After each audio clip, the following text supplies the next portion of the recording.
आणि सुरुवात करूया छत्रपती संभाजीनगर मधल्या बातमीनं।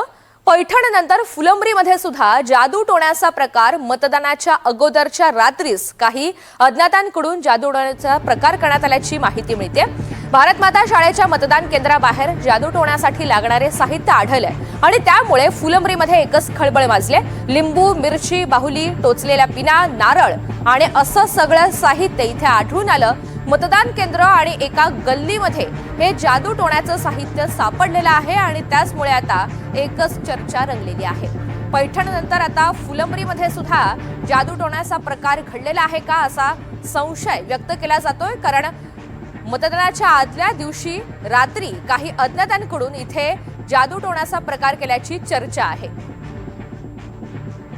अधिकची माहिती जाणून घ्यात मोहसिन शेख आपल्या सोबत आहेत। मोहसिन, आता आपण पाहतोय पैठण नंतर फुलंब्रीमध्ये सुद्धा काहीसा असाच प्रकार घडलेला आहे जादू टोण्याचा। नेमकी काय चर्चा आहे आणि कोणतं साहित्य सापडलं?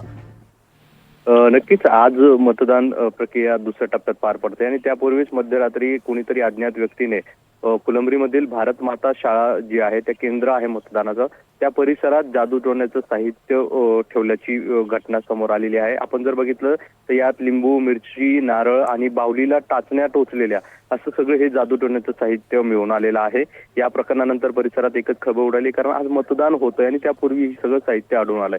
यापूर्वी देखील पैठणमध्ये उद्धव ठाकरे बाळासाहेब गटाच्या उमेदवारांच्या घराबाहेर आणि वेगवेगळ्या ठिकाणी असेच जादू टोण्याचे साहित्य मिळून आले होते। त्यामुळे एकंदरीत या सगळ्या प्रकरणावरून आपण जर बघितलं तर अनेकदा अशा निवडणुकीत हे प्रकार समोर येतात, अंधश्रद्धेचे प्रकार समोर येतात आणि असाच काही प्रकार आता संभाजीनगरमध्ये देखील समोर आलेला आहे। आता या प्रकरणात पोलिसात काही गुन्हा दाखल होतो का हे पाहणं देखील महत्त्वाचं असणार आहे। निश्चित, धन्यवाद सविस्तर माहितीसाठी।